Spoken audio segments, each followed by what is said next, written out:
যখন যেমন মনে হচ্ছে, যখন যা মনে হচ্ছে তখন তা করা হচ্ছে। এটা এটা আসলে ইলেকশন না, এটা ইলেকশন না। আর ক্রিকেটের সাথে জিনিসটা কোনো দিক থেকেই মানায় না।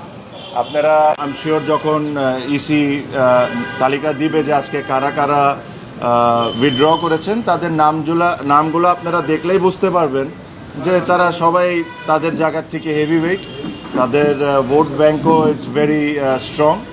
এটা হলো আমাদের একটা ওয়ে অফ প্রোটেস্ট, যে এখান থেকে এসে যে এই নোংরামির পার্ট আমরা থাকতে পারবো না।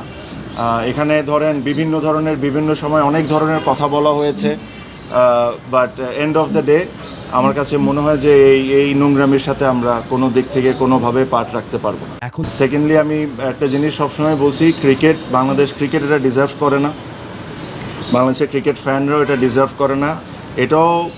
এটাও বলে রাখি, আমি জানি না কতজন স্বীকার করবেন কি করবেন না, বাট এখানে আরও অনেকেই আজকে উইথড্র করতেন, তাদেরকে বিভিন্নভাবে বিভিন্ন ওয়েতে বোঝানো হয়েছে বা চাপ সৃষ্টি করা হয়েছে, তাদেরকে করে থামানো হয়েছে। বাট এছাড়াও অনেকেই আজকে উইথড্র করতেন।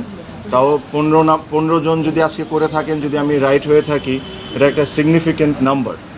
অলমোস্ট 50% আপনার উইথড্র করে নিয়েছে। সো আমি এই বিষয়ে কোনো এক সময় ডিটেলসে আপনাদের সাথে কথা বলবো যে কি হয়েছে কি হয় নাই। যারা বোর্ডে আছেন তারা যদি এভাবে করে ইলেকশন করতে চান করতে পারেন, জিততেও পারেন, বাট আজকে ক্রিকেট 100% হেরে গেছে, এটা নিয়ে কোনো সন্দেহ নাই। আপনারা বলেন বড় গলায় যে বাংলাদেশে ফিক্সিং বন্ধ করা লাগবে, আগে ইলেকশনের ফিক্সিং বন্ধ করেন, পরে ক্রিকেটের ফিক্সিং বন্ধ করার চিন্তাটা করি।